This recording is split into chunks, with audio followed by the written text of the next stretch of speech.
जय माता दी। आज हम बात करने वाले हैं नवरात्रि पूजा विधि की। इस वीडियो के लिए बहुत ज़्यादा डिमांड थी मेरे इंस्टाग्राम पेज पे भी और यूट्यूब के अंदर भी कि गुरुजी आप, एक तो मैं गुरुजी नहीं हूँ, आप मेरे को गुरुजी ना बोला करिए। मैं भी आप सबकी तरह माता रानी का एक भक्त हूँ। तो मैं आपको इतना बताना चाहता हूँ कि ये जो वीडियो है ये माता रानी नवरात्रि की पूजा के ऊपर बनाई जा रही है, कि इसमें माता रानी की पूजा विधि मैं आपको करके दिखाऊंगा कि जो प्रमाणिक है, यानी जो प्रमाणिक है पिछले समय से होती आ रही है और जो स्पष्ट है कि जो हमेशा से हुई है ये होती है। इसमें कोई ढेर बदल नहीं है, कोई नहीं। आपको यूट्यूब पे बहुत सारी वीडियोस मिलती है, मेरे को पता है आपने बहुत लोगों की वीडियो देखी होगी कि ऐसे पूजा होती है वैसे पूजा होती है। लेकिन जो ये वीडियो है ये आप हर इंसान ये पूजा कर सकता है। इस पूजा में कोई इतना ज्यादा विधान नहीं है। विधि विधान होते हुए भी आपको इसका पूरा फल मिलेगा। इस पूजा को मैं इस पूजा की विधि आपको प्रॉपर बताऊंगा कि माता रानी, माँ भगवती महाकाली और माता भगवती महागौरी दुर्गा की पूजा कैसे की जाती है। इस पूजा में आपको बहुत सारी चीजें जानने को मिलेगी। भैरव देव की पूजा कैसे होती है, जगदम्बा दुर्गा माँ की पूजा कैसे होती है, इसके अंदर षोडश मातृका क्या है, षोडश मातृकाओं में माताएं होती हैं। इसके अलावा 9 ग्रहों की पूजा क्यों अनिवार्य है देवी पूजा में, ये 9 नंबर का क्या आखिरकार कारण है इस पूजा के अंदर, इस विषय में अब हम जानेंगे। सबसे पहले बताता हूँ क्या क्या चीजें हैं। ये साक्षात माता जगदम्बा 18 भुजाओं वाली माता दुर्गा का चित्र है। इसके अलावा आपको बस कोई भी माता दुर्गा का चित्र आप यहाँ पे स्थापित कर सकते हैं। ये माता महाकाली का चित्र है, ये महाकाली माता का चित्र या फिर कोई भी देवी का चित्र आप यहाँ पे स्थापित कर सकते हैं। मेरे पास ये दोनों थे, मैंने दोनों ही रख दिए। इसके अलावा ये बताता हूँ मैं आपको ये क्या है। जैसे कि आपको पता है विद्या की देवी सरस्वती किताबों में वास करती हैं, ग्रंथों में वास करती हैं। उसी प्रकार देवी लक्ष्मी का स्वरूप ये है। इन्हें सप्तघृत मातृका बोला जाता है। जैसे कि ऊपर 1 बिंदु, फिर 2 बिंदु, फिर 3 बिंदु, 4 बिंदु, 5 बिंदु, 6 बिंदु, 7 बिंदु, यानी 7 बिंदु से खड़ी करते करते 1 बिंदु ऊपर आ जाएगी। ऊपर श्री लिख दिया जाएगा। श्री यानी श्री लिखकर 1 बिंदु पीछे आना, श्री ये लक्ष्मी माँ का बीज मंत्र है। तो ये जो 7 बिंदुएं होती हैं ये माता लक्ष्मी का एक फ्लो माना जाता है। यानी लक्ष्मी माँ है, ये लक्ष्मी माँ की सखियां होती है जिसमें लक्ष्मी, मेधा, सरस्वती, वसुंधरा ऐसी देवियां विराजमान होती हैं। और ये 7 बिंदुओं को एंड में घी की धार लगाई जाती है। घी की धार इन द सेंस कि आपने घी की चम्मच ली और घी की चम्मच को सीधे सीधे खींचते चले गए, तो आप यहाँ पे घी की चम्मच से घी की फ्लो बन गया यहाँ पर। तो घी का जब फ्लो बन गया तो आप यहाँ पर एक गुड़ का डेला लेंगे और इन 7 बिंदुओं को आपस में मिला देंगे। तो कहते हैं जो भी हमारी जो 7 पूजाएं होती हैं, देखिए 7 देवियां लक्ष्मी की सखियां होती हैं, उन पूजाओं में सब पूजाओं में इन माताओं का बहुत महत्व होता है। तो इन्हें सप्तघृत मातृकाएं बोलते हैं। तो नवरात्र की पूजा में इन देवियों का बहुत महात्म्य है। इसके अलावा यहाँ पर आते हैं हम, ये है साक्षात गौरी गणेश जी। गौरी गणेश, ये देखिए आप, गौरी माता है और ये गणेश जी है। और यहाँ पे माता रानी के चरण विराजमान है। ये छोटे से सिक्के में श्रीयंत्र है। मुझे स्फटिक का श्रीयंत्र लेना है तो मैंने अभी स्फटिक का श्रीयंत्र लेना है तो मैंने अभी चांदी के सिक्के में इसका पूजन कर रहा हूं। तो हम आगे बात करते हैं। ये साक्षात माता महाकाली जी है, माता गौरी गिर गई, कोई बात नहीं। तो ये माता महाकाली है। तो ये माता महाकाली का छोटा सा विग्रह है बहुत। तो मेरे पास पहले बड़ा विग्रह भी था, मैंने उसका विसर्जन कर दिया क्योंकि वो मिट्टी का था और उसका काफी ज्यादा रंग भी छूट रहा था। तो छोटा सा विग्रह है, ये पहले बहुत समय से मेरे पास है। तो ये माता महाकाली का विग्रह है, हरिद्वार से लाए थे शायद हम। और इसकी एक बात बताता हूँ, ये विग्रह काला नहीं पड़ता है कभी भी। इसके अंदर एक और धातु मिक्स है जिस कारण ये काला नहीं पड़ता है। ये माता महागौरी जी है, ये माता महागौरी जी है। ये मैंने तमिलनाडु से मंगवाई थी। तो मेरे को ये नहीं है कि माता दुर्गा हो या वो हो, मेरे लिए एक देवी है जो सब देवियों के बराबर है। माता महागौरी बोल लीजिए, हमने माता लक्ष्मी बोल लीजिए, माता सरस्वती बोल लीजिए, आप तुलसी बोल लीजिए, राधा बोल लीजिए। ये सबका एक मूल रूप कहते हैं ना, जैसे एक देवी है, एक देवी का महादेवी स्वरूप, उमा, परमा, माहेश्वरी, महाशक्ति, आदिशक्ति जिन्हें बोले जाते हैं, वो ये है। इनको मैं सब रूपों में पूछता हूँ, यही देवी है जो मेरे इष्ट के स्वरूप में विराजमान है। ये शंख है, इससे तो कोई नहीं जानता। और ये माता के श्रृंगार में काम आती है चिमटी, माता के श्रृंगार में चिमटी काम आती है और ये जोत वोत को ठीक करने में काम आती है। तो अब हम आ जाते हैं चौकी के निचले भाग पर।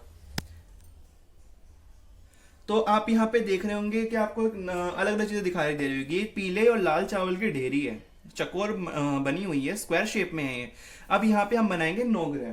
तो 9 ग्रह और ये है लाल चावल की ढेरी। आपको चावल रंग करना सीखना है तो आप मुझे बता दीजिएगा कमेंट में कि आपको चावल रंग करने सीखने हैं, तो मैं आपको चावल को रंगना सिखा दूंगा। ये है लाल चावल की एक ढेरी जहाँ पे हम दीप रखेंगे। जो ज्योति होती है उसका स्थान देंगे। तो चावल ज्योति को कभी भी जमीन पे नहीं रखा जाता, क्योंकि पृथ्वी देवी को ये कदापि स्वीकार्य नहीं है, और पृथ्वी देवी को कष्ट होता है दीपक जमीन पे रखने से। तो इसलिए दीपक को जमीन में रखने से पहले उसके नीचे चावल, आटा या फिर कोई ऐसी चीज रख दीजिए जिससे उन्हें कष्ट ना हो, या फिर सप्तधान्य रख दीजिए।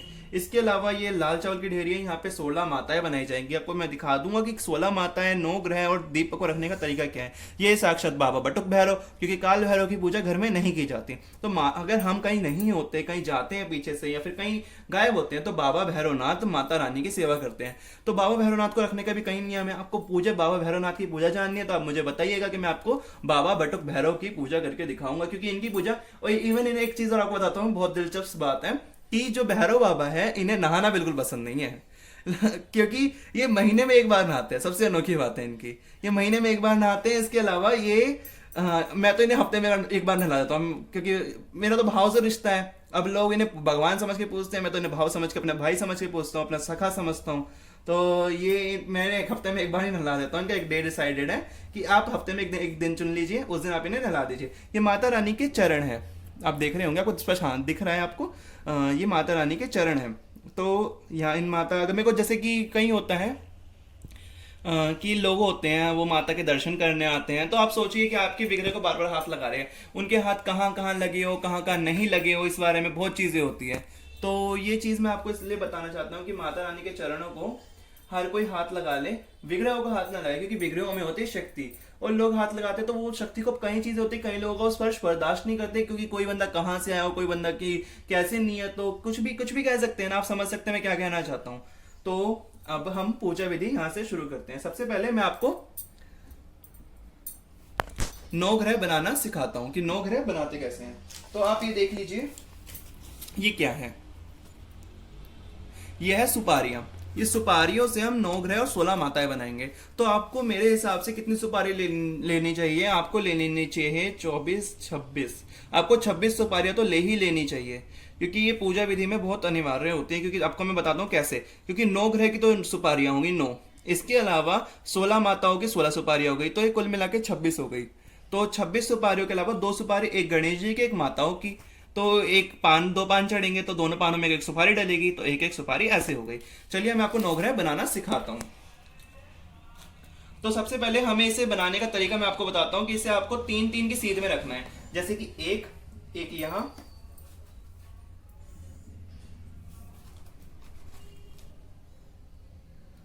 ऐसे ये 3 हो गई ना। अब ऐसे ही हमें 3-3 की 3 लगानी है, यानी कि 2 और लगानी है। तो ये 3 की सीध होती है, हर जगह से आप गिनोगे तो 3-3 लगेगी आपको, और बीच में एक आ जाएगी। आप इस बीच में 9 ग्रहों का स्मरण करते रहिएगा। जब देखिए 9 ग्रह हमारे बनके तैयार हो गए, इनके अंदर हम आह्वान कर देंगे, चावल के दाने छोड़ देंगे थोड़े से कि प्रभु आप यहाँ पे आके विराजमान हो जाइए, कि 9 ग्रह देवताओं का स्थान है। इसके अलावा मैं आपको 16 माताएं बनाना सिखाता हूँ कि 16 माताएं बनती कैसे हैं। देखिए सबसे पहले इनकी, जैसे यहाँ पे 9 ग्रह में 9 की 3 की रखी है, ऐसे यहाँ पे 4 की रखनी है, एज इट इज। जैसे यहाँ से 4 गिनोगे 4, यहाँ से आप जैसे यहाँ से 4 गिनोगे, यहाँ से भी 4 गिनोगे, तो 4-4 होनी चाहिए, जैसे कि ये। अब देखिए आपको समझ आ जाएगा कि मैं आपको कैसे बता रहा हूँ। ये 16 माताओं के विषय में आपको मैं बताऊं तो 16 माताएं बहुत मानी जाती है। इसके अंदर हमारे कुल देवता भी होते हैं, गौरी गणेश भी होते हैं, बहुत सारे देवी देवता होते हैं। इसमें देव सेना माता, तुष्टि पुष्टि यानी गणेश जी की दोनों बहुएं, और तुष्टि पुष्टि गणेश जी के बहुएं हैं, शुभ लाभ जी की पत्नियां, और सिद्धि श्रद्धा ये सब देवियां हैं। देव सेना है, शची है इंद्र जी की पत्नी, वो है, और गौरी माता है, कुल देवता है यानी हमारी कुल देवता है, माता है यानी मातृका माता है, लोक माता। जैसे लोक माता में आपको बताऊं तो लोक माता होती कौन है? लोक माता होती हैं जिन्हें इस लोक में हमने खुद सृजन किया, यानी देवी का वो कोई प्रमाणिक रूप तो था नहीं, लेकिन वो उनका वर्णन हमने इस लोक में कर दिया कि ये है, और माता ने वो लोक रूप ले लिया यहाँ पर, तो इसलिए उन्हें लोक माता बोला जाता है। तो जैसे कि आपको मैं कुछ चीजें बताऊं, जैसे मेलडी माता का वर्णन मिलता है पुराणों में, लेकिन जैसे मसानी माता को जल्दी से वर्णन नहीं मिलेगा किसी पुराण में, तो वो भी एक लोक माता में हो गई। जैसे चौगानन वाली माता बोलते हैं, चौराहे वाली माता बोलते हैं, ये सब माताएं लोक माताओं में गिनती आती है इनकी। तो जो प्रमाणिक देवी है वो देवी साक्षात कालिका है, काली योगिनी है, और कालिका देवी है। तो कालिका और काली दोनों अलग अलग है। काली माँ के कई रूप भेद है। आपको अगर काली माँ की स्पष्ट पूजा चाहिए कि कैसी तांत्रिक की पूजा, वैदिक की पूजा, जैसी भी पूजा चाहिए आप मुझे बताइएगा, मैं आपको करके दिखाऊंगा। मसानी माता की, शीतला माता की, जिस भी देवी की आपको पूजा चाहिए आप मुझे बताइएगा, मैं आपको वो पूजा कहीं से भी लाके आपको करके जरूर दिखाऊंगा कि जितनी मुझसे बन पाएगी। क्योंकि मैं चाहता हूं कि आप लोगों के पास सच्ची चीजें जाए, ना कि आप गलत चीजों में भटके। क्योंकि कोई कुछ भी बना के दे देता है, आप लोग उसे फॉलो कर लेते हैं, उसे मान लेते हैं। जो चीज प्रमाणिक है आप उसे मानिए ना, कि हाँ ये चीज प्रमाणिक है, इसे मानते हैं हम। जो प्रमाणिक है ही नहीं तो उसे मानने से क्या फायदा। चलिए बातें तो बहुत हो गई, अब हम पूजा शुरू करते हैं। बोलिए जय करा शेरावल्दा बोल सच्चे दरबार की जय। तो सबसे पहले हम माता रानी का दीपक स्थापित करेंगे। हाँ, इसमें मैं अखंड ज्योत नहीं जला रहा हूँ क्योंकि मुझे कुछ निजी कारण है। जैसे कह सकते हैं कि घर में कुछ समस्या है, जैसे घर में ताला वाला लग सकता है, तो अखंड ज्योत जलाने के कई सारे नियम और रूल्स होते हैं। तो मैं आपको बता दूंगा बाद में कि कैसे करते हैं चलने के तुरंत बाद। तो फिर हम अब हम जाते हैं माता रानी का दीप जलाने। तो हमें सबसे पहले अब माता रानी के मंत्रों की बात आती है कि दीपक जलाते हुए कौन से मंत्र बोलने चाहिए। भाई पुराणों में तो बहुत मंत्र लिखे हैं, तो कुछ ही मंत्र होते हैं। तो आप सिंपल, आपको मैं बताता हूँ कि दीप के ऊपर आप उस देवता का आह्वान कीजिए, उस देवता की शक्ति का आह्वान कीजिए, उस देवता की अग्नि का आह्वान कीजिए। तो हमारी देवता हमारी साक्षात माता त्रिगुणात्मिका महालक्ष्मी महाकाली महासरस्वती स्वरूपिणी माता जगदम्बा दुर्गा है। तो जिनका मंत्र है ओम आइम ह्रीम क्लीम चामुंडा विच्चे, यानी कि त्रिगुणात्मक मंत्र। तो उसके लिए उस मंत्र को बोलते हैं हम, मंत्र जपते हुए माता की ज्योत प्रज्वलित करते हैं। ओम ऐं ह्रीं क्लीं चामुण्डाय विच्चे, ओम ऐं ह्रीं क्लीं चामुण्डाय विच्चे, ओम ऐं ह्रीं क्लीं चामुण्डाय विच्चे, ओम ऐं ह्रीं क्लीं चामुण्डाय विच्चे, ओम ऐं ह्रीं क्लीं चामुण्डाय विच्चे। लीजिए ज्वाला माता प्रकट हो गई। सबसे पहले हम इन्हीं की पूजा करेंगे क्योंकि ये हमारे पूजन के साक्षी हैं। तो इनके लिए सबसे पहले हल्दी, ये आप देख पा रहे होंगे, ये हल्दी है और ये रोली है और ये पुष्प है। तो इन्हें पुष्प हल्दी रोली हल्दी कुमकुम से इनका पूजन कर देंगे। तो ओम ऐं ह्रीं क्लीं चामुंडाय विच्चे नमः। तो इस तरीके से ज्वाला माता का पूजन हो गया। बोल सच्चियां जोता वाली माता तेरी सदा ही जय। अब इसके बाद हम गौरी गणेश जी का पूजन करेंगे। तो गौरी गणेश जी के लिए सबसे पहले गणेश जी का ध्यान करना होगा हमें। तो गणेश जी के लिए ध्यान के लिए हम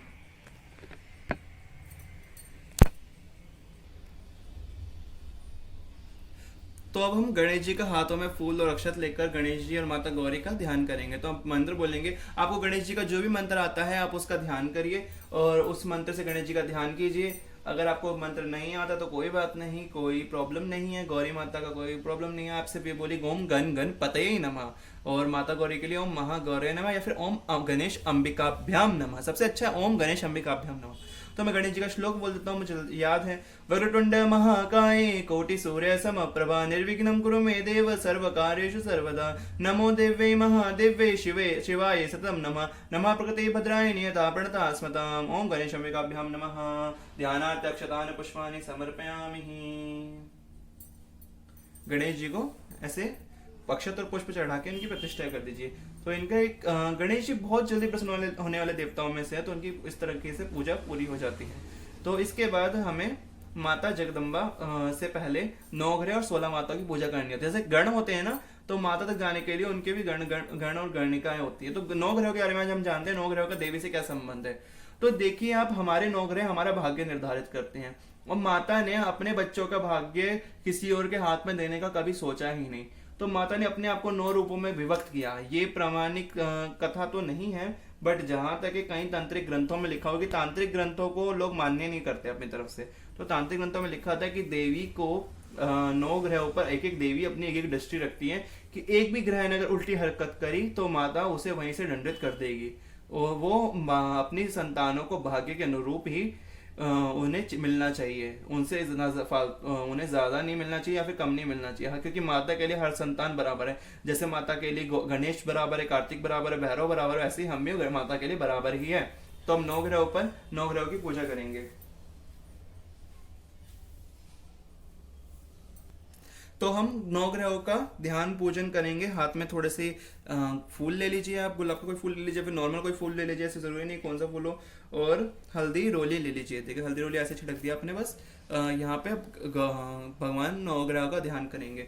नवग्रह का आह्वान करने की जरूरत नहीं, क्या आह्वान करने का बहुत ज्यादा प्रोसीजर होता है, तो आप उन्हें कितना निभाएंगे। तो हम नवग्रह का नॉर्मल ध्यान करते हैं। आपको नहीं आता ध्यान करना तो आप सिर्फ ये बोल दीजिए नवग्रह देवता आपको नमस्कार है, सूर्यादि नवग्रह देवता भ्यो नमः, इतना बोल दीजिए, वो काफी है। मेरे को श्लोक याद है, मैं श्लोक बोल देता हूँ। ब्रह्मा मुरारी त्रिपुरांतकारी भानु शशि भूमि सुतो बुधश्च गुरु शुक्र शनिराव केतवे सर्वे ग्रह शांति करा भवन्तु सूर्यादि नवग्रह देवता भ्यो नमः। पक्षतान पुष्पानि सौभाग्य द्रव्यम समर्पयामि। ऐसे यहाँ पर फूल चढ़ाकर इन्हें आगे रख दीजिए मंडल के, क्योंकि 9 दिन तक आप यहाँ पे फूल तो रख ही नहीं सकते हैं, क्योंकि दर्शन नहीं होंगे प्रभु के। अब इसके बाद गौरी आदि षोडश मातृकाओं का ध्यान करना है, यानी गौरी गणेश और 16 माताएं। तो उनका ध्यान करने के लिए हाथों में आप कुछ फूल ले लीजिए ऐसे। ये गुड़हल के फूल है, माता गौरी को वो गणेश जी को बहुत पसंद है। ये नॉर्मल कनेर के फूलों में आते हैं, ये वो फूल है। इसमें के अलावा हम इन पर हल्दी और रोली डाल देंगे। इसके अलावा थोड़े से चावल, इससे गौर्यादि षोडश मातृकाओं की पूजा करेंगे। ओम गणेश सहित गौर्यादि षोडश मातृकाभ्यो नमः। प्रार्थना पूर्वक अक्षतान कुमकुम सिंदूरम पुष्पाणि समर्पयामि नमः। अब यहाँ तक हमारा पूजन हो गया गौरी गणेश का, नवग्रहों का, षोडश मातृकाओं का। तो नवग्रहों का संबंध आपको पता चलेगा। षोडश मातृकाओं का ये माता की सखियों में इनकी गिनती आती है, माता की सेविकाओं में ऐसी। तो और भी चीजें हैं। और गौरी और गणेश की पूजा इनके साथ इसलिए की जाती है कि गौरी माता सबकी प्रधान है, सबसे प्रधान माँ देवियों में से उनका एक नाम है। तो सबसे प्रधान देवी में से प्रधान जिसे बोलते हैं वो है। तो इसके अंदर गौरी गणेश इसके अंदर सबसे प्रधान है, और गौरी माता को गणेश जी सर्वाधिक प्रिय है। तो गणेश जी को बाल स्वरूप में अपनी गोद में लेकर इसके अंदर विराजमान होती हैं। उनके चारों ओर 16-15 देवियां विराजमान रहती हैं। तो होती तो 17 ही है, लेकिन 16 इसलिए बोला जाता है कि गौरी गणेश को एक ही करके पूजा जाता है इसके अंदर। तो अब हम भैरव जी की पूजा करते हैं। भैरव जी की पूजा में ज्यादा कुछ नहीं करना है आपको। नॉर्मल अगर भैरव जी के आपके पास मूर्ति नहीं है, ऐसी कोई प्रॉब्लम नहीं है कि मूर्ति ही चाहिए, भैरव जी की आपके पास मूर्ति नहीं है, तो आप सिंपल यहाँ पर आपको सिर्फ एक काम करना है, एक सुपारी लेनी है। सुपारी पर अगर पॉसिबल हो सके तो काला धागा लपेट लीजिए। काला धागा नहीं है तो चावल को काजल लगा के काला कर लीजिए। अगर चावल भी आप काले नहीं कर सकते तो एक चावल की ढेरी के ऊपर सुपारी रखकर उस पर कलावा इत्यादि फूल वगैरह चढ़ा के भैरव बाबा का ध्यान कर लीजिए कि भैरव बाबा आपको नमस्कार है। और अगर मैं बता दूं कि स्त्रियां हैं तो भैरव बाबा को स्पर्श ना करें, क्योंकि भैरव बाबा ब्रह्मचारी हैं, तो उनको स्पर्श नहीं किया जाता स्त्रियों का। तो आगे की पूजा हम शुरू करते हैं। ओम बड़क भैरवाय नमः। ओम काल भैरवाय नमः। अन्य पूजन के देना काल भैरवाय प्रथम। ऐसे बाबा को कुमकुम चढ़ा दीजिए, क्योंकि बाबा को ज्यादा हल्दी वगैरह भी नहीं चढ़ाई जाती, तो बाबा को अक्षत चढ़ा दीजिए। तो अब हम आगे की मुख्य पूजा पे चलते हैं। इस तरीके से सभी देवताओं को प्रणाम कर लीजिए, आखिर बार ज्वाला माँ को साक्षी मान लीजिए। अब हम मुख्य प्रधान पीठ की तरफ चलते हैं। सप्तकृत मातृकाओं की पूजा करके हम माता देवी माता की पूजा करेंगे। तो सबसे पहले सप्तकृत मातृकाओं के लिए आपको, क्योंकि यहाँ पे घी की धार तो अवेलेबल है नहीं, क्योंकि मैं भी घी रख नहीं पाया, तो मेरे पास थोड़ा सा घी रखा था तो मैंने उसमें पुष्प को लगा दिया। तो अब यहाँ पर सप्तघृत मातृकाभ्यो नमः एक घी की धार की एक लाइन बना दी मैंने, ठीक है। उसके अलावा सप्तघृत मातृकाभ्यो न पुष्पाणि समर्पयामि, पुष्प लेकर सप्तघृत मातृका को चढ़ा दिया। तो हम पुष्प यहाँ से वहां पे चढ़ाकर आगे रख दिया, यहाँ पर षोडश मातृकाओं के आगे, क्योंकि षोडश मातृकाओं के आगे ही सप्तघृत मातृकाओं का सिल्ली या फिर कपड़ा बनाया जाता है। तो जो प्रमाणी के शास्त्र में तो एक पत्थर होता है, सिल्ली टाइप का पत्थर होता है, उसके ऊपर सप्तघृत मातृकाएं बनाई जाती है। तो मैंने पत्थर ही लिया, वरना लोग पंडित लोग क्या करते हैं कि कपड़ा डंडे लिए, डंडे के ऊपर एक कपड़ा चढ़ाया सफेद रंग का, उसके ऊपर सप्तघृत मातृका बना दी। ऐसा कुछ नहीं है, आप उस पर बना सकते हैं, बट इस पर ज्यादा अच्छा मानता हूँ मैं। सिंपल है, साफ भी हो जाता है, बाद में भी यूज में आ जाएगा, कपड़ा आपका खराब हो जाएगा, आप फेंकोगे गंदा रहेगा कब तक। तो यही चीज है, आप इसे यूज कर सकते हो। तो अब हम सप्तघृत मातृकाओं की पूजन भी हो गया। अब हम आते हैं मुख्य देवी की पूजन पर। तो मुख्य देवी के पूजन के लिए अब हम माता जानी का यहाँ पर सबसे पहले ध्यान करेंगे। तो माता रानी का ध्यान करने के लिए हाथों में आप फूल ले लीजिए, सुंदर सुंदर। माता रानी के प्रिय हैं सारे फूल, क्योंकि सबकी जननी ही माता रानी है। तो फूल ले लीजिए, अक्षत ले लीजिए, माता रानी का ध्यान करिए, आप दुर्गा माता का ध्यान करिए, काली माता का ध्यान करिए, माता पार्वती का ध्यान करिए। ये सब आप पे डिपेंड करता है कि आप किसका ध्यान करना चाहते हैं। आपको पार्वती माता की प्रॉपर पूजा देखनी है तो आप मुझे बताइएगा, मैं आपको पार्वती माता की इन देवी के रूप में पार्वती माता की या फिर लक्ष्मी माता की, सरस्वती माता की प्रॉपर पूजा करके दिखाऊंगा कि कैसे की जाती है, क्या विधि विधान है। तो अभी तो हम यहाँ पे माता जगदम्बा दुर्गा माता का ध्यान करेंगे इनके अंदर, और इनके अंदर माता दक्षिणा काली का ध्यान करेंगे। तो ध्यान आपके अपने अपने रूप के अनुसार, अपने अपने भाव के अनुसार आपको करना है। तो माता रानी का ध्यान इस प्रकार है कि सबसे पहले माता जगदम्बा दुर्गा देवी का ध्यान है कि चतुर्भुज रूप में देवी दुर्गा विराजमान है, और उनके हाथ में शंख और चक्र और त्रिशूल ये सब ले रखा है, और एक हाथ से वर दे रही है, यानी आशीर्वाद दे रही है। सिंह की पीठ पे विराजमान है और बिजली के समान उनकी कांति है। तो ऐसी माता दुर्गा का हम ध्यान करने वाले हैं। और माता कालिका का ध्यान बताता हूँ आपको मैं। देवी कालिका का ध्यान है कि शमशान के बीच में देवी कालिका विराजमान है, शिव के शव पर। जी हाँ, आप सोचते हैं कि शिव जिंदा है उनके ऊपर चढ़ी हुई, नहीं नहीं नहीं, बिल्कुल ऐसा नहीं है। भगवान शिव की, आप मान लीजिए भगवान शिव की डेड बॉडी ऐसे कह लीजिए या शव बोल लीजिए, उनके ऊपर शिव जी माता के काली के वाहन हैं, इतना आप समझ लीजिए। पति हैं, ठीक है, मानते हैं पति उनके, लेकिन उनके वाहन है, क्योंकि शिव माता का अत्यधिक सम्मान करते हैं और देवी उनकी इष्ट है महाकाली। तो वो इष्ट रूप में देवी महाकाली विराजमान है, तो उनका पूजन शिव के शव पर ही होता है और होता रहेगा और होता आया है हमेशा से। बहुत रेयर केसेस में आपको काली देवी किसी और के रूप शव पे मिलेगी, वह ज्यादातर वो शिव के शव पे ही विराजमान होती हैं। तो माता महाकाली के विषय में आपको और बताता हूँ कि इनके हाथ में एक हाथ से अभय दे रही है, अभय मतलब कि एक हाथ ऐसे नीचे की मुद्रा में और एक हाथ से आशीर्वाद दे रही है। एक हाथ में इनके खड़ग है, जो माता के हाथ में आपने देखा है तलवार टाइप की चीज होती है, खड़ग बोलते हैं उसे, वो खड़ग है। और एक हाथ में ताजा कटा हुआ मुंड ले रखा है माता महाकाली दक्षिणा काली ने।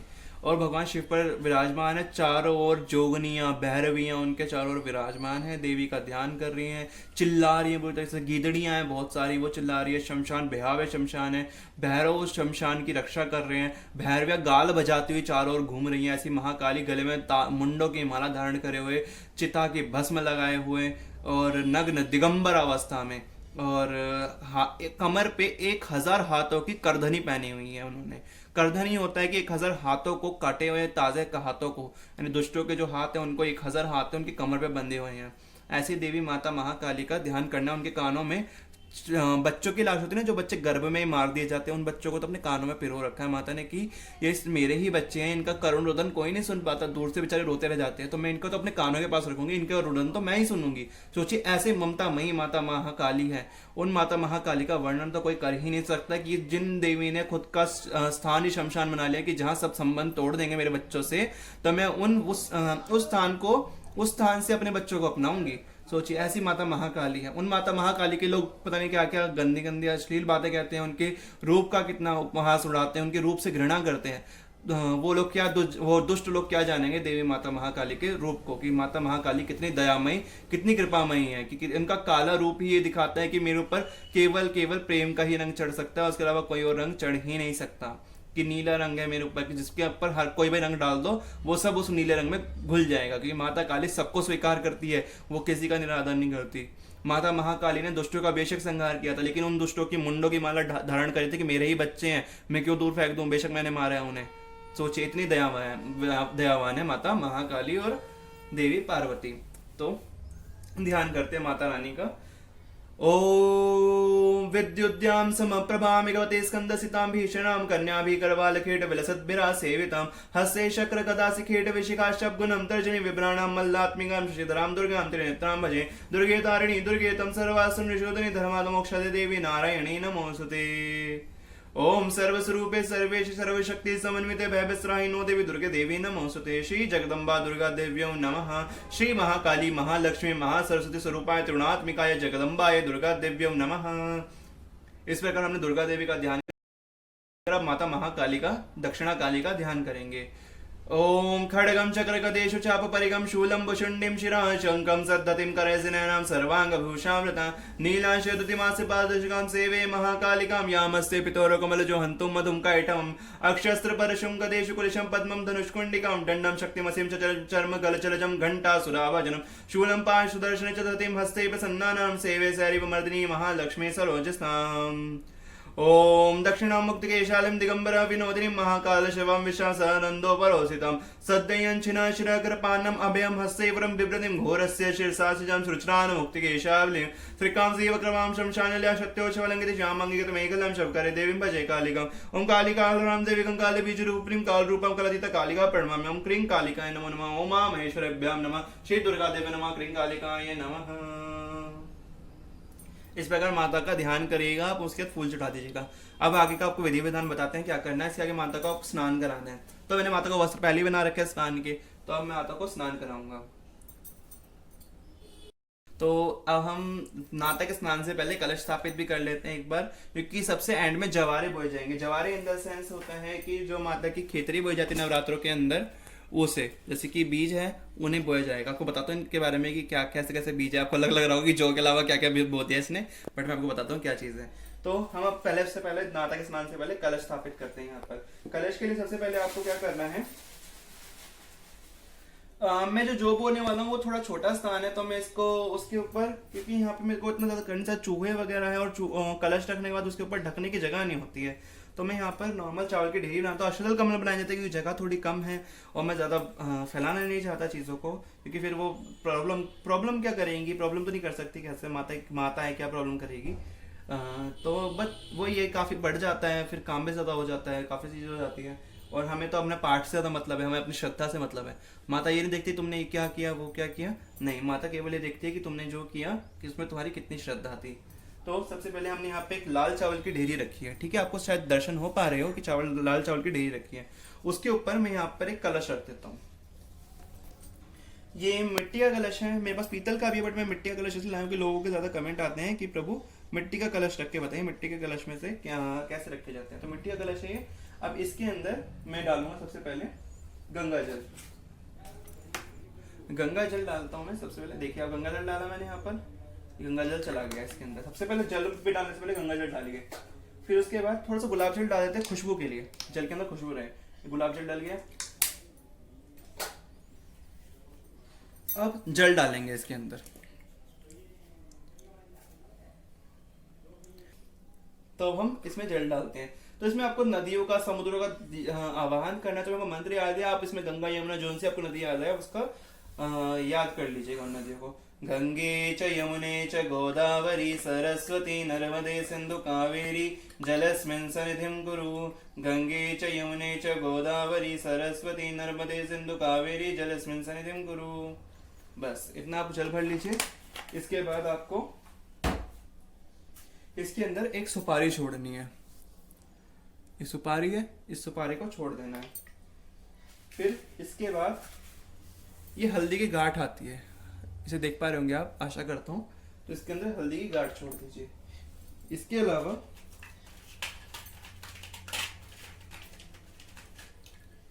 ये है सर्व औषधि।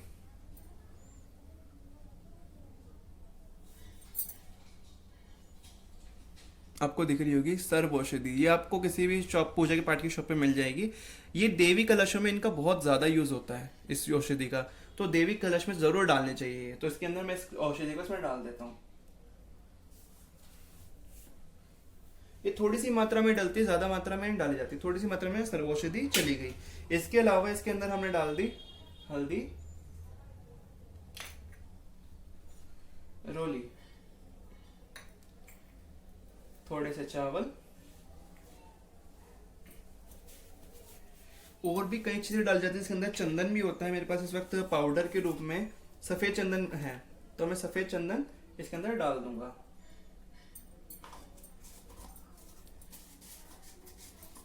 क्योंकि सफेद चंदन ज्यादा भगवान शिव को लगता है, तो मैं सफेद चंदन को खाली रखता हूँ। तो इसके अलावा इसके अंदर आपको सिक्के छोड़ने हैं, जिसके अंदर एक चांदी का मेरे पास ये सिक्का है, ये चांदी का सिक्का है, तो मैं इसे इसके अंदर छोड़ देता हूँ। इसके अलावा ये 2 रुपए का सिक्का है, ये भी इसके अंदर मैं छोड़ देता हूँ। अब इस कलश के अंदर हमें ये कलावा दिख रहा होगा आपको, कलावा है ये, तो कलावा 3 बार लपेटना है।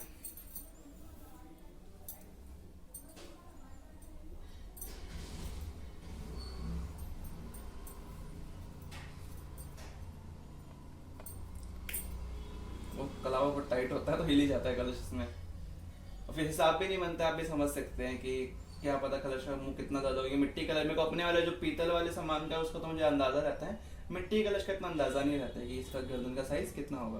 तो ये कर लिया हमने, यहाँ पर कलावा बांध दिया। इसके बाद हमें इसके अंदर पंच पल्लव लगाने हैं। ये आम के 5 पत्ते हैं। वैसे 5 पत्ते अलग अलग लगाए जाते हैं, मैं आपको बताता हूँ उनके विषय में भी। एक जैसे बरगद का पत्ता हो गया, पाकड़ हो गया, पीपल हो गया, और आम का पत्ता हो गया, अशोक का पत्ता हो गया। तो ये पत्ते होते हैं, पंचपल्लव माने जाते हैं। तो ये हमें इसके अंदर डालने पड़ते हैं, तो इससे कलश के अंदर रूप भी बहुत सुंदर आता है। तो ये हुआ। इसके बाद इसका ढक्कन लगाया जाएगा। तो हमने अब इसके ऊपर ढक्कन ढक देते हैं। तो पत्ते आप सेट कर लीजिए, आपको जैसे जैसे सेट करने हैं इसके अंदर। उसके बाद यहाँ पे चावल रख दीजिएगा आप, क्योंकि कलश के ऊपर पूर्ण पात रखना जरूरी होता है। यही हमारी समृद्धि का स्वरूप माना जाता है। तो इसे जितना हो सके आप उसे भर के रखिए, क्योंकि इतना ही भर दीजिए कि लुढ़कता फिरे, नारियल ने ना टिक पाए, इतना भी नहीं भरना है आपको इसे। तो आप यहाँ पर इसे मैंने इसे लाल चावल से भरे हुए, माता का प्रिय रंग लाल ही है। तो यहाँ पे मैंने पत्ते यहाँ पे सेट कर दिए हैं, जल्द से जल्द अच्छे लग रहे थे। तो ये पत्ते मैंने 5 पल्लव यहाँ पे सेट कर दिए हैं। तो ये यहाँ पर हो गया। अब हम इसके ऊपर नारियल रखेंगे। नारियल के लिए मैं चुन्नी तो लाता नहीं हूँ, क्योंकि मुझे तो ठीक ही नहीं लगती। जो चुन्नी देते प्रिंटेड होती हैं और वो पसंद भी नहीं आती। तो मैं नारियल के ऊपर सीधा कलावा लपेटूंगा। आप देखिएगा कैसे, 1 2 ये 3, बस इतना हो गया। बस यहाँ तक हो गया आपका नारियल का। ये 3 बार ये लपेट दीजिए, वो भी पूजा में गिना ही जाएगा। इसके नारियल को आप इसके ऊपर ऐसे। एक चीज आपको बता दूं, सबकी प्रॉब्लम होती है कि नारियल को स्थापित कैसे करें। देखिए यहाँ से नारियल कटा हुआ है, ये हिस्सा देख रहे होगे आप, ये कटा हुआ है। और ये चोंच है नारियल की, ये चोंच है। जो चोंच है ये हमारी तरफ होनी चाहिए, और ये कटा हुआ हिस्सा माता रानी की तरफ होना चाहिए। तो ये चीज़ होती है। नारियल को देवी पूजा में कभी भी ऐसे खड़ा करके नहीं रखा जाता। ऐसे करके रखने पे नारियल ना आवाहन करता है बीमारियों का। इतना याद कर लीजिए आप कि नारियल को कभी जल्दी से खड़ा करके नहीं रखिए। कुछ ही पूजा होती है जिसमें नारियल को प्राण प्रतिष्ठा इत्यादि कई पूजा होती है, उसमें हम नारियल को ऐसे खड़ा करके रखा जाता है। अदरवाइज नारियल को हमेशा से लिटा के रखा जाएगा। तो हम इस पर विराजमान कर देते हैं। ये देवी स्वरूप नारियल है। हे देवी माँ, अब प्रसन्न हुए। हे वरुण देवता, जो जल के देवता होते हैं उनकी कांति बर्फ के समान, स्फटिक की तरह ही होती है, उनकी कांति होती है। तो अब यहाँ पे इनको प्रणाम कर लेते हैं। तो इसके बाद कलश के ऊपर हमें चिन्ह बनाने हैं कुछ। तो आशा करता हूँ आप देख पा रहे हो। तो इसके अंदर केसर, रोली, सिंदूर और हल्की सी हल्दी मिली हुई है। तो मैं इससे इस कलश के ऊपर स्वास्तिक बनाऊंगा। यहाँ पर स्वास्तिक का चिन्ह तो सबको पता है कि गणेश जी का स्वरूप माना जाता है। तो सिंपल सा, मैं ज्यादा तामझाम नहीं करके सिंपल सा स्वास्तिक का चिन्ह बना रहा हूँ। आप सब देख लीजिए।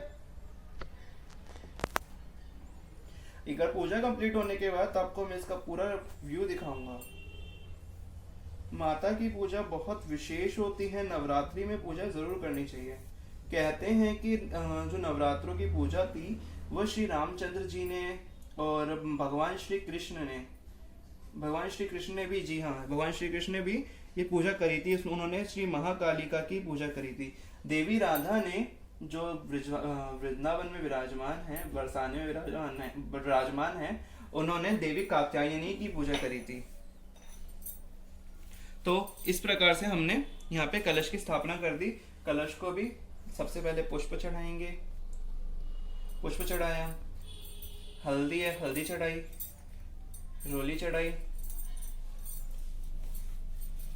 इसके अलावा कलश को चंदन भी लगाया जाता है। तो चंदन में देखिए आपको पास हाँ, आशा करता हूँ आपको दिख पा रहा हो, ये चंदन है। तो चंदन का तिलक करते हैं इसके लिए। ये घुला हुआ चंदन है, पानी में नहीं डाल सकता था, क्योंकि आप समझ सकते हैं घुला हुआ चंदन पानी में कब कितने दिनों में घुलता। तो इस तरीके से कलश जी की पूजा पूर्ण हुई। हाँ, कलश जी को जनेऊ चढ़ा जाता है, नवग्रह को जनेऊ चढ़ा जाता है, गणेश जी को जनेऊ चढ़ा जाता है। तो जनेऊ में आपको दिखा दो चढ़ाकर। तो ये है जनेऊ, ये चढ़ाएंगे कलश देवता को। इस प्रकार कलश देवता को जनेऊ अर्पित कर दिया। श्री वरुण आद्या वाहित कलश देवता भी हो नमः। हे वरुण देवता आपको नमस्कार है। इस प्रकार आप इन्हें बोल दीजिए और ये पूजन पे आपका कलश जी का पूरा हो गया। अब इसके आगे अब माता रानी का पूजन करना है। अब हमें प्रधान पीठ की तरफ चलते हैं, माता रानी को स्नानशाला की तरफ ले जाएंगे, स्नानशाला में स्नान कराएंगे। तो अब हम आगे का पूजन दिखाते हैं। तो अब हम सबसे पहले गौरी गणेश जी को स्नान कराएंगे, क्योंकि इनका तो सबसे पहला स्नान होता है। तो गौरी गणेश जी को स्नान कराएंगे तो सबसे पहले जल में हम गंगा जल मिला देते हैं। गंगा जल मिला दिया, फिर इनको हम चम्मच से स्नान कराएंगे, क्योंकि जल एकदम से काफी सारा गिर जाएगा और छोटे छोटे हैं, आपको पता है, छोटे छोटे डूब जाएंगे, पता नहीं चलेगा कहाँ गए। तो इन्हें चम्मच से स्नान करा देंगे इस प्रकार। इससे स्नान हो गया। अब इसके बाद इन्हें हम, ये आप देख पा रहे हो, ये है पंचामृत। ये पंचामृत है, दही ज़्यादा हो रहा है आपको लग रहा होगा, लेकिन सब चीज़ें एक बराबर क्वांटिटी में मिली हुई है। तो पंचामृत से स्नान कराएंगे। तो पंचामृत से खाली कभी स्नान नहीं कराते। पंचामृत के अंदर हम ये कुछ ड्राई फ्रूट से डाल देंगे। ड्राई फ्रूट से केसर पता नहीं अभी कहाँ गया, केसर मिल नहीं रहा है। केसर ने उसमें स्वर्ण तिलक में डाला था तो केसर मिल नहीं रहा है, तो मैंने इसमें सिर्फ ये डाला है, वरना पंचामृत में केसर भी डलता है। तो सबसे पहले पंचामृत से स्नान कराएंगे। देखिए, ओम गण गणपते नमः, ओम गण गणपते नमः, ओम गण गणपते नमः, ओम महागौरे नमः, ओम महागौरे नमः, ओम महागौरे नमः, ओम पार्वत्यै नमः, ओम पार्वत्यै नमः, ओम पार्वत्यै नमो नमः, ओम गजाननं भूतगणाधिसेवितं सेवितं कपितजम्बुफलचारुभक्षणं मस्तम शोकविनाशकं नमाम्यग्निश्रीपादपङ्कजम्। ओम सर्वमंगल मांगल्ये शिवे सर्वार्थसाधिके शरण्ये त्र्यंबके गौरी नारायणी नमोस्तुते। इस प्रकार गणेश जी को पंचामृत से स्नान कराने के बाद उन्हें शुद्ध जल से स्नान कराएं। ओम गण गणपते नमः, ओम गण गणपते नमः, ओम गण गणपते नमः, ओम गण गणपते नमः, ओम गण गणपते नमः, ओम महागौरे नमः, महागौरे नमः, ओम महागौरे नमः, ओम महागौरे नमः, ओम महागौरे नमः। इस प्रकार गौरी गणेश का स्नान संपूर्ण हुआ। बोली गौरी गणेश जी की जय। फिर इसके बाद तो अब हम गौरी गणेश को इन स्नानशाला से निकालकर शुद्ध वस्त्र पे रख के पोंछ देंगे। इस प्रकार इन्हें स्नान कराया, इन्हें पोंछ कर अब हम इनको स्थान वापस दे देंगे इनका, इस प्रकार से। थोड़ी जगह की थोड़ी समस्या है, आशा करता हूँ आपको समझ आ रहा होगा कैसे क्या हो रहा है। अब यहाँ पर माता महाकाली को आगे और देवी जगदम्बा को पीछे स्नान में ले जाएंगे। तो सबसे पहले हमें यहाँ पे एक कार्य करना है कि हमें सबसे पहले भगवान शिव को स्नान करा देना है, कि भगवान शिव माता के शक्ति के एक तरीके से कहते हैं ना, शक्तिमान है। शिव और शक्ति का एक मेल चलता है। शिव जी को हमने इस बार 4 चम्मच से स्नान करा दिया। अब माता महाकाली के चरण धुलाएंगे। ओम क्रीं कालिकाय नमः, पाद्य पाद्य सर्वे। अब हाथ धुलाएंगे। ओम क्रीं कालिकाय नमः। हाथ धुलाने के बाद आचमन के लिए जल छोड़ेंगे। अब स्नान के लिए एक बार जल छोड़ देंगे। इस प्रकार जैसे माता के चरण धुलाए, फिर हाथ धुलाए, फिर पीने के लिए जल दिया, फिर स्नान कराया, ऐसे ही पीछे वाली माता के साथ करना है। उनके आपके पास जोन सी भी देवी हो, ऐसे कोई जरूरी नहीं, आपके पास यही होनी चाहिए। आपके पास जैसी भी देवी आप उसकी पूजा कर सकते हैं। तो ओम पार्वती नमः, ओम पार्वती नमः। चरण आप माता कैसे धुला लीजिए। ओम पार्वती नमः। हस्तो अर्घम समर्पयामि में हाथ धुला दीजिए माता के। इसके बाद माता को पीने का जल दे दीजिए। ओम पार्वती नमः, ओम पार्वती नमः, ओम पार्वती नमः। माता को पीने के लिए जल दिया। अब माता को थोड़े वस्त्र आगे कर दो, क्योंकि फिर माता के जहाँ बैठेंगे वही भीग जाएगा, क्या फायदा। तो माता यहाँ पर, अब माता को स्नान के लिए स्नान कराना है। तो ओम काली काली महाकाली कालिके परमेश्वरी सर्वानंद करे देवी नारायणी नमस्ते। आपको माता काली का कोई सा भी मंत्र याद हो वो बोल लीजिए। अगर आपको कोई सा भी मंत्र नहीं आता तो ओम ऐं ह्रीं क्लीं चामुंडाय विच्चे का जाप करते रहिए। ओम या देवी सर्वभूतेषु शक्तिरूपेण संस्थिता नमस्तस्यै नमस्तस्यै नमस्तस्यै नमो नमः। इन्हें शुद्ध जल से स्नान करा दिया। अब पंचामृत से इन्हें स्नान कराना है। ओम काली काली महाकाली कालिके परमेश्वरी सर्वानंद करे देवी नारायणी नमोस्तुते। काली काली महाकाली कालिके परमेश्वरी सर्वानंद करे देवी नारायणी नमोस्तुते। देवी का अभिषेक पंचामृत से महाकाली का हो गया, माता पार्वती का अभिषेक कराना है। ओम जयंती मंगला काली भद्रकाली कपालिनी दुर्गा क्षमा शिवा स्वाहा सदा नमोस्तुते। ओम जयंती मंगला काली भद्रकाली कपालिनी दुर्गा क्षमा शिवा धात्री स्वाहा सदा नमोस्तुते। हमने माता को पंचामृत से स्नान करा दिया, अब इन्हें हम शुद्ध जल से स्नान करा के नई वस्त्र धारण करा के लेकर आएंगे। ओम जयंती मंगला काली भद्रकाली कपालिनी दुर्गा क्षमा शिवा धात्री स्वाहा सदा नमोस्तुते। फिर यहाँ पर हमने कर दिया माताओं का श्रृंगार दोनों का। तो आप ये देख रहे हैं इन वाली माता को पीले रंग के वस्त्र पहनाए हैं, कितना भव्य रूप आया इन वाली माता पर। आप देख सकते हैं इनके चरण दर्शन भी हो रहे हैं अच्छे से। इनके केश परिपाटी, कलीरे, छोटे छोटे कलीरे लगाए हैं मैंने इनके। और यहाँ पर एक माला पहनाई है, एक छोटा सा हार पहनाया, कुंडल पहनाया है और छोटा सा मुकुट लगाया है। तो ये वाली माता का मुकुट जो था वो इन पे अच्छा नहीं लग रहा था, तो मैंने ये वाला लगा दिया। तो अब माता पे सबसे पहले हम लगाएंगे वस्त्र चढ़ाने के बाद चंदन। ये मस्तक पे माता के चंदन लगाना है। आपको मन में ही मन ओम ऐं ह्रीं क्लीं चामुंडाय विच्चे का स्मरण करते जाना है, ठीक है। आपको इस चीज़ का ध्यान रखना है और ऐसे माता के मस्तक पे चंदन लगा देना है। माता को चंदन जरूर चढ़ाना है क्योंकि ये माता को ठंडक देता है। तो काली माता के लिए हम थोड़ा केसर मिश्रित लाल चंदन लगाएंगे। माता को माँ के लिए इनके कपड़ों के मैचिंग का हमने पीला चंदन लगा दिया है। ऐसी कोई ज़रूरी नहीं कि आप लाल चंदन ही लगाएंगे, आपका जौन सा चंदन अवेलेबल हो आप वो लगा सकते हैं। चंदन नहीं है तो आप उन्हें हल्दी लगा दीजिए, ऐसी कोई बात नहीं है माता के साथ। देखिए आप इन वाली माता पे मैंने लाल चंदन लगाया। माता का रूप कितना भव्य लग रहा है, कितनी सुंदर लग रही है माता रानी। चंदन के ऊपर हम माता को चावल चढ़ाएंगे। ये देखिए ये चावल है, ये चावल है, माता को हम चावल चढ़ाएंगे ऐसे। इसके बाद माता को चावल चढ़ाने के बाद हम उन्हें हल्दी और रोली चढ़ाएंगे। तो माता के चरण हाथों पे हल्दी और माता के चरणों में हल्दी, ऐसी इन वाले काली माता के भी हाथों में हल्दी और चरणों में भी हल्दी लगाएंगे। इसे लगाने के बाद ये है कुमकुम। अब माता को हम कुमकुम चढ़ाएंगे। माता के हाथों में कुमकुम, चरणों में भी कुमकुम। ये हो गया। इसके बाद एक बिंदी का पत्ता है, तो ये माता को बिंदी चढ़ा देंगे, लाल रंग की छोटी सी। माता बहुत सुंदर लगती है इस लाल रंग की बिंदी में।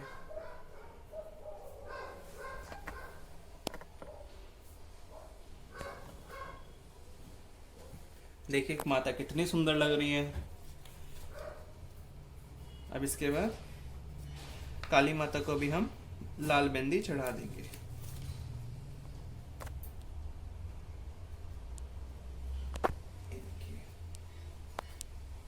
काली माता को मैंने लाल बिंदी चढ़ा दी। पीछे माता की, दुर्गा माता की, काली माता की तस्वीर है, उन्हें भी हम बिंदी लगा देंगे। काली माता को ज़्यादा बिंदी लग नहीं पाती क्योंकि माता त्रिनेत्रा है, तो उनकी तीसरे नेत्र की वजह से उन्हें बिंदी ज़्यादा नहीं चढ़ पाती, फिर भी हम लगा देते हैं। तो अब हमने माता को बिंदी लगा दी है, मैंने माता को काजल भी लगा दिया है इसके अंदर, आपने देखा होगा। अब काजल मैंने लगाते हुए नहीं दिखाया है क्योंकि काजल लगाने में बहुत टाइम लगता है और काजल बहुत फैल भी जाता है, तो बहुत टाइम वीडियो लंबी भी हो जाती है, तो इसलिए मैंने जल्दी जल्दी कर दिया। इसके बाद ये सिंदूर है, आप देख सकते हैं ये सिंदूर है। तो ये सिंदूर माता की मांग में नहीं भरा जाता है, तो सिंदूर जो सिंदूर है वो माता के चरणों में लगाएंगे। जैसे काली माता के चरणों में लगा दिया और वही माता के चरणों में लगा दिया। देखिए सिंदूर को केवल स्त्रियां ही माता को अर्पण करती हैं, तो माता के चरणों में हमने सिंदूर भेंट कर दिया है। इसके बाद हम माता को ये लाल कुमकुम, शायद आप देख पा रहे हो, ये लाल कुमकुम हम माता को अब चढ़ाएंगे। लाल सिंदूर भी कह सकते हैं, बट ये लाल कुमकुम ही गिनता हूँ मैं, तो इसे मैं माता के मस्तक पे लगा दूंगा। माता को सर्वाधिक प्रिय है और बंगाल से आया है, तो इसलिए और ज्यादा इसकी मान्यता बढ़ गई है। अब हम माता को इत्र भेंट करेंगे। ये इत्र है, एक मोगरे का है और एक माजूमा का है, तो हमें दो इत्र है, दोनों माताओं को भेंट करेंगे। मोगरे का माताओं को लगाते हैं, बड़ी वाली माता को, ये माता के पास ही छोड़ देंगे। इसके अलावा माजुमा का माता काली को लगा देते हैं। ऐसे तो कोई सा भी इत्र लगा सकते हैं, इसमें कोई वो रूल एंड रेगुलेशन नहीं है। गुलाब का इत्र मिल जाए तो बहुत अच्छी बात है, बहुत अच्छा माना जाता है उसे। ये माता के आगे ही रख देते हैं हम। आप देख पा रहे होंगे दर्पण रखा है, काजल माता के आगे रखा है। इसके अलावा ये चूड़ियां हैं, ये चूड़ियां हैं। अभी माता को हम चूड़ियां भेंट करेंगे।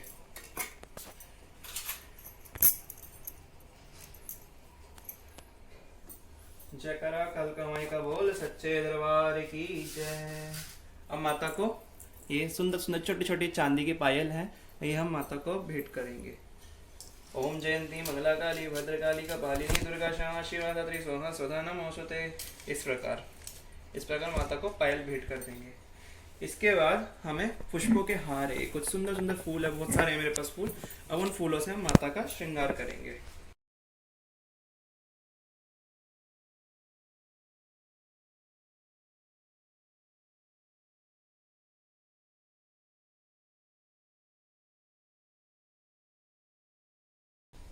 होंगे ये है पान, ये मीठा पान है। इसके अंदर लौंग है, इलायची है, मिश्री है, सुपारी है। ये माता काली को सर्वाधिक प्रिय है।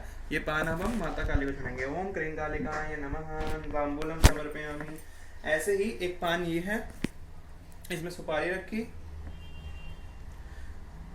2 लौंग रखी, 2 इलायची रखी। माता पार्वती तो तांबूल का भोग ही प्रिय करती है, इसलिए माता पार्वती को ओम पार्वती उमा महेश्वरी जगदम्बा दुर्गा देव नमः तांबूलम समर्पयामि। इसके अनंतर एक फल गणेश जी को सबसे पहले चढ़ा दीजिए आप। एक फल आप षोडश मातृका को चढ़ा दीजिए। एक फल आप नवग्रह देवता को चढ़ा दीजिए। एक फल आप माता रानी को चढ़ा दीजिए। एक फल आप काली माँ को चढ़ा दीजिए। ओम क्रीं कालिकाय नमः फलम समर्पयामि। अब यहाँ पे मेरे पास नींबू है। अब आप सोचेंगे नींबू देते हैं माता रानी को ठंडक। इस बारे में लोग नहीं जानते। नींबू से सबने जोड़ लिया भाई टोने टोटके वाला है बंदा, है नींबू चढ़ा रहा है। तो भाई नींबू चढ़ाने से कुछ नहीं होता। नींबू चढ़ाना माता को ठंडक देता है। तो नींबू की बलि भी होती है। मैं आपको काली माता की बलि करके दिखाऊंगा। मैं तो भाई बलि करता हूँ, सच झूठ क्यों बोलूं। तो आपको मैं सच बताता हूँ कि जब कोई क्या करना है, जो दुर्गा देवी है उन्हें आप साबुत नींबू चढ़ा दीजिए, बलि वाला चढ़ाना बलि वाला चढ़ा दीजिए, क्योंकि दुर्गा देवी दोनों रूप में पूजित है। तो मैं पार्वती माता को सीधा एक नींबू चढ़ाता हूँ। ओम पार्वती नमः। तो मैंने माता को नींबू ऐसे चढ़ा दिया। इसके अलावा नींबू हरा होना चाहिए। मेरे को यहाँ पे हरा मिला नहीं, मैंने बहुत ढूंढा, बट मैंने ये पीला ही मिला मुझे। पीला ही मैं चढ़ा देता हूँ। इसके लिए मैं सबसे सिंपल काली माता को बलि देने की विधि बताता हूँ। नींबू लीजिए और ये ध्यान रखिएगा कि आपको जो ये हिस्सा है, ये हिस्सा, ये वाला ये हिस्सा है, इस हिस्से नहीं काटना आपको, इसे बीच में से काटना, जैसे निचोड़ने के लिए काटते हैं। तो आप हाथ में रखिएगा। ओम कालिकाय नमः ऐसे कर कर एक ही बारी में बिना देखे काटते चले जाइएगा। आपने नींबू काटा, ठीक है, ऐसे हो गया। इसके बाद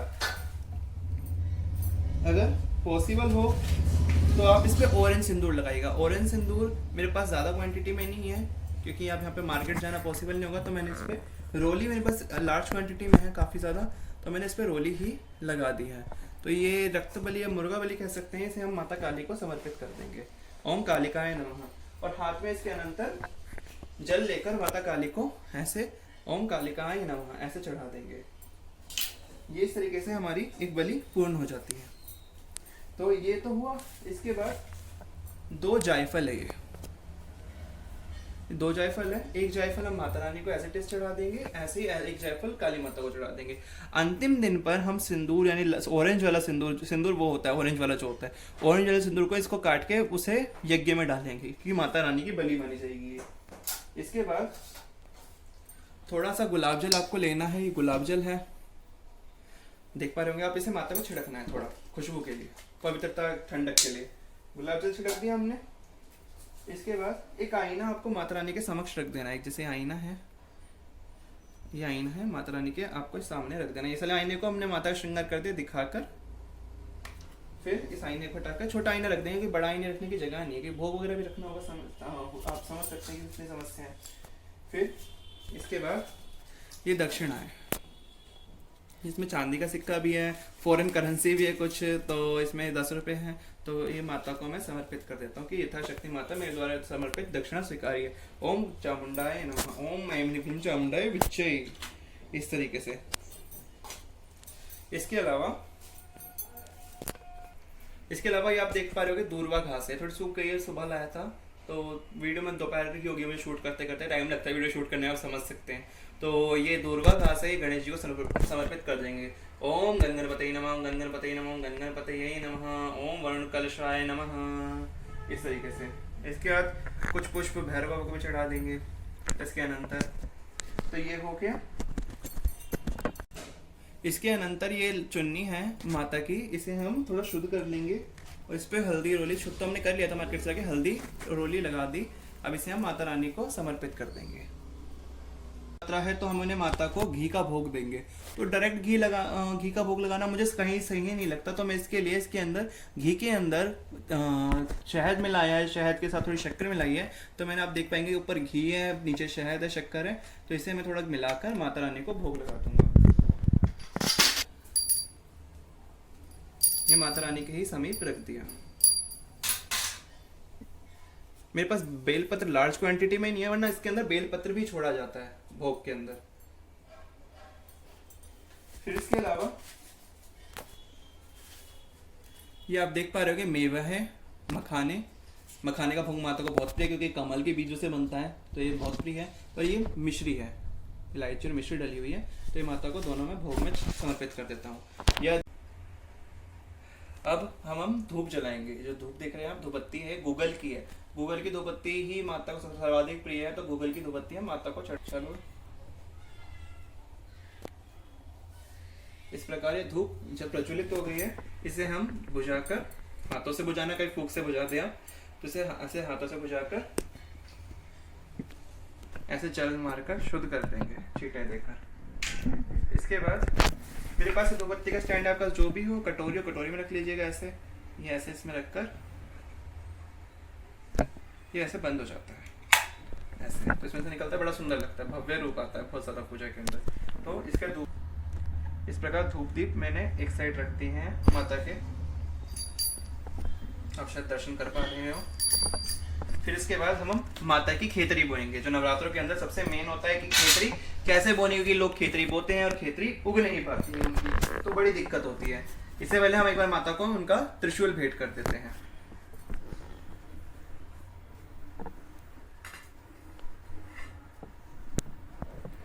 अब हम माता की खेतरी बोएंगे। तो अब हम यहाँ पे खेतरी बोएंगे। माता की जो खेतरी होती है उसको बोने का नवरात्रों में, शारदीय नवरात्र में सबसे ज्यादा महत्व है। बेशक बसंतीय नवरात्र जो आते हैं अप्रैल वाले, उसमें इतना महत्व नहीं होता, लेकिन जो अक्टूबर नवंबर में नवरात्र आते हैं उनके अंदर सबसे ज्यादा महत्व होता है खेतरी बोने का। तो खेतरी बोने के लिए मैं आपको बताता हूँ क्या करें। सबसे पहले आप काली मिट्टी ढूंढ ले। काली मिट्टी ना मिले तो आप ये नॉर्मल मिट्टी होती है, इसके अंदर आप एक काम करिएगा। सबसे पहले अब मिट्टी देखी थी भुरभुरी है ये, मैंने इसके अंदर कल क्या करा, इसके अंदर मैंने उपला था, उपले को चूरा करके थोड़ा उपला इसमें डाल दिया। इसके अंदर डालने के बाद मैंने उसके अंदर थोड़ा पानी छिड़क दिया, इससे मिट्टी फूल गई थोड़ी। तो मिट्टी फूली होने की वजह से अभी बहुत ज्यादा फर्मेंटाइन हो गई, मतलब फर्मेंट हो गई है काफी ज्यादा, जिससे बीज बहुत जल्दी इसके अंदर ग्रो करेंगे। सबसे पहले एक परत हमें इसके अंदर बिछानी है ऐसे बीजों के लिए। सबसे पहले मिट्टी की एक परत बिछाएंगे सबसे नीचे, ये एक मिट्टी की परत बिछाई। इस बीच में आप माता रानी का स्मरण करते रहिएगा। तो सबसे पहले हम,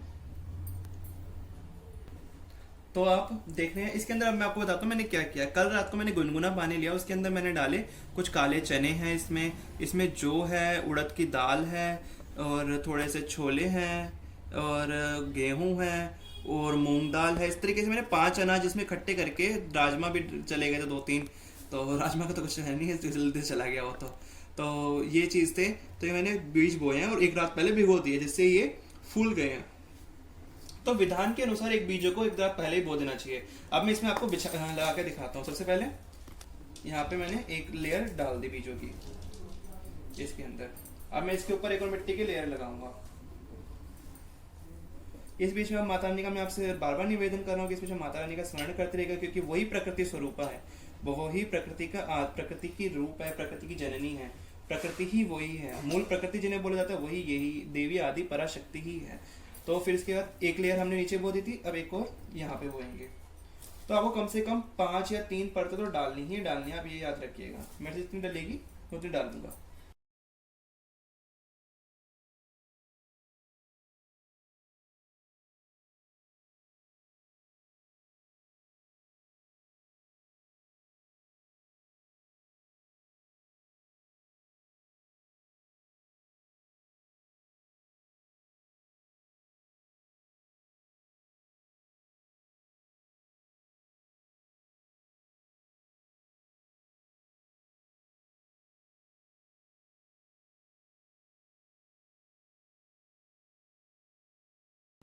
ये देखिए बस ये हो गया आपका। अब इसके ऊपर आपको ज्यादा कुछ ताम झाम नहीं है, पूजन करना है, थोड़ी हल्दी छिड़क दीजिए, बस ये हो गया। और हल्की सी रोली छिड़क दीजिए, बस ये हो जाएगा पूजा पूरा, ये हो गया। अब इसके बाद आपको इसकी करनी है सिंचाई।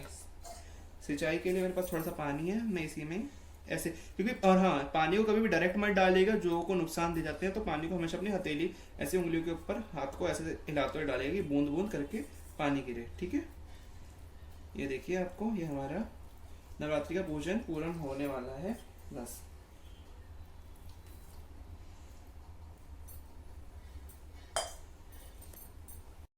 आरती की तैयारी कर रहे हैं हम, पूरी पूजा संपन्न हुई है, बस आप आरती बची और क्षमा प्रार्थना बची एंड में माता से। तो हमें पूजन शुरू करते हैं। तो सबसे पहले हम आरती का दीप प्रज्वलित करेंगे। ओम जयंती मंगला काली भद्रकाली कपाली दुर्गा क्षमा शिवा ओम क्रीं कालिकाय नमो नमः। अब हम शंख की ध्वनि करेंगे।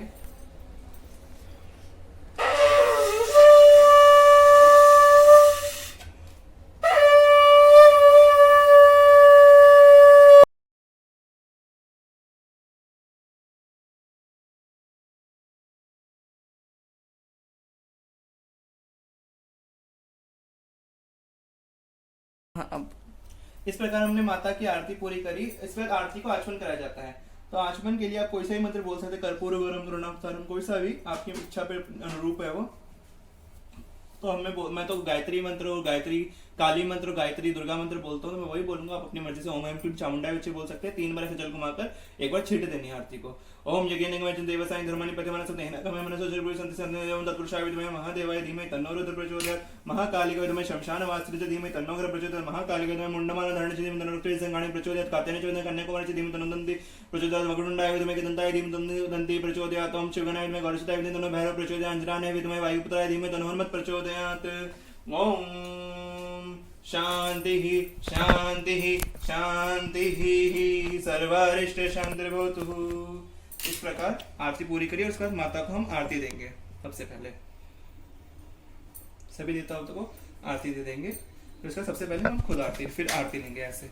ओम या देवी सर्वभूतेषु शक्ति रूपेण संस्थिता नमस्तस्यै नमस्तस्यै नमस्तस्यै नमो नमः। फिर इसके बाद आरती लेने के बाद अपने हाथ जरूर धोया करिए। ये विधान आता है, इस विधान के अंदर आप आरती लेने के बाद हाथ धो लिया आपने। इसके बाद माता से क्षमा प्रार्थना करनी। क्षमा प्रार्थना में आप कुछ भी बोल सकते हैं। माता आप तो जगत माता है, हमें क्षमा करिए हमारे भूलों के लिए। आप मंत्र बोलना चाहते हैं वो बोल सकते हैं। दुर्गा सप्तशती में क्षमा प्रार्थना है वो बोल सकते हैं, आप पे डिपेंड करता है। मैं ये वाला मंत्र बोलता हूँ, आपस्तुमग्ना स्मरणं त्वदीयं करोमि कालिके करुणानिवेशि नेतच्छटत्वं मम भावेत्र शुद्धा त्रिशार्ता जननी स्मरन्ति जगदं विचित्र मंत्र किं परिपूर्णां करुणा से चयनमय अपराध परंपरा परम नहीं माता समुपेक्षते सुतम मत्समापातिकी नास्ति पापग्नि तत्समान है एवं ज्ञात्वा महादेवी यथा योग्य तथा कुरु आवाहनम न जानामि सृजनम पूजा शैव न जानामि क्षम्यतां परमेश्वरी मंत्रहीनम क्रियाहीनम भक्तिहीनम सुरेश्वरी यत्पूजितम महादेवी परिपूर्णम तस्तु में। इस प्रकार एंड में ये बोलने का हाथ में ऐसे जल ले लीजिए। आप देख पा रहे होंगे, हाथ में से जल ले लीजिए और उस ये तो शंख है मेरे पास, शंख से देता हूँ मैं, आप हाथ में ले लीजिए, कोई प्रॉब्लम नहीं है, ऐसे इशू नहीं है। बोलना है आपको, हे माँ मेरे द्वारा किया गया पूजन कर्म आप तक इंद्रदेव पहुंचा देंगे। इंद्रदेव का नमस्कार है, ये मेरा पूजन कर्म है जगदम्बा माँ आप स्वीकारिए। कहते हैं कि आप इसके माता आपको अर्पण है। कहते हैं अगर आप ये जल बोल के आप जल नहीं चढ़ाते तो इंद्रदेव आपका सारा पुण्य ले जाते हैं। तो पूजन आसन को छोड़ने से पहले जल माता को तुरंत चढ़ा दीजिए कि हे देवी देवताओं, मैंने जैसा भी यथाशक्ति आपकी जैसी भी पूजा करी है, मैंने भक्ति के बिना, श्रद्धा के बिना जैसे ही पूजा करी उसे आपकी कृपा से पूर्ण करी। मैं तो अबोध बालक हूँ, दीन हूँ, दुखी हूँ, मुझे कुछ नहीं पता प्रभु, आप जैसा कराते हैं मैं वैसा ही करता हूँ। मैं तो आपके हाथों की केवल कठपुतली हुई जगत माता, आप मेरे द्वारा किया गया ये पूजन का स्वीकार कीजिए। ओम कालिका अर्पणमस्तु, ओम दुर्गा अर्पणमस्तु। और ये जो जल आप नीचे गिरे इसे अपने मस्तक पर लगा लीजिएगा। ओम जयंती मंगलाकाली भद्रकाली का दुर्गा क्षमा शिवा दत्त स्वाहा सुधा नमोस्तुते। इस प्रकार आपका नवरात्रि पूजन पूर्ण हुआ। तो मैं आपको एक कंप्लीट इसका व्यू दे देता हूँ कि आपको कैसे लग रहा है माता का पूजन। आप देख लीजिए, ये माता है, ये वाली माता है, ये आरती की थाली, आप सब आरती ले लीजिए। ऐसे ये पूरा विधि विधान से मैंने आपको पूजन करके दिखा दिया। ये मेरे पास डलिया छोटी थी, जो है हंडिया टाइप की, जो भी चीज़ बोलते हैं मुझे नहीं पता, कटोरा बोलते हैं, जो भी बोलते हैं। ये मेरे पास छोटा था, जिस पे कलश रख देते तो हम जो ही नहीं पाते, तो मैंने आपके पास बड़ा हो तो आप कलश इसी के ऊपर ही रखिएगा। इसके ऊपर रखने का बहुत बड़ा अच्छा विधान है। तो ये आप भव्य पूजन देख रहे हैं। अगर आपको ये पूजन अच्छा लगा और आप इसे शेयर कीजिए जिससे कि लोग जागरूक हो पाए हिंदू धर्म के पूजन विधान के ऊपर, की पूजन विधान है क्या, नवरात्रि का पूजन विधान क्या है। यहाँ तक कि आपको मैं सत्य बताऊं तो नवरात्रि में रात के वक्त पूजन किया जाता है जगदम्बा माता का। हम तो आजकल दिन में करने लग गए, लेकिन रात्रि के वक्त माता जगदम्बा का पूजन किया जाता है, कि रात्रि के वक्त ही पूजन होता है, जिसलिए से 9 रातें बोली जाती है। नवरात्र के पीछे की अगर आपको कथा जाननी है तो आप मुझे कमेंट कीजिए, मैं आपको नवरात्र की असली कथा आपको सुनाऊंगा कि असली कथा क्या है, ऐसी कौन से पूजन थे जिस तरह से नवरात्र की पूजा शुरू हुई, क्या है नवरात्रों की असली कथा, वो आप जानने के लिए आप मुझे बताइए, मैं आपको वो कथा सुनाऊंगा। आपको देवी काली की एक अलग अलग प्रॉपर पूजा जाननी है आपको, वो मैं वो करके दिखा सकता हूँ। आपको जिस भी देवी देवता की पूजा जाननी है आप मुझे बताइए, मैं आपको वह करके आपको दिखाऊंगा कि कितनी पॉसिबल है, कैसे हो सकती है। ये आपको बहुत मैंने एक साक्षात पूजा जगदम्बा माता ही करके दिखा दी, यथाशक्ति जैसे भी मेरे से बन पाई। आगे माता रानी ही मालकिन है कि वो क्या चाहती है। अगर आपको वीडियो पसंद आए तो बताएं आपको कि आपको अच्छी लगी है। अगर नहीं पसंद आती तो मुझे बताइए, जिससे मैं आगे इस चीज़ में सुधार कर पाऊंगी, क्या क्या चीज़ें हैं। तो ये आप पूजन कर्म को कैसा लगा मुझे कमेंट में ज़रूर बताइएगा, और मेरे को वीडियो को लाइक कीजिएगा अगर आपको पसंद आई है। नहीं पसंद आई तो न मत लाइक कीजिएगा, ये सब आपकी इच्छा के अनुरूप है, क्योंकि सब माता रानी की ही कृपा है। बोलिए जगदम्बा मात की जय।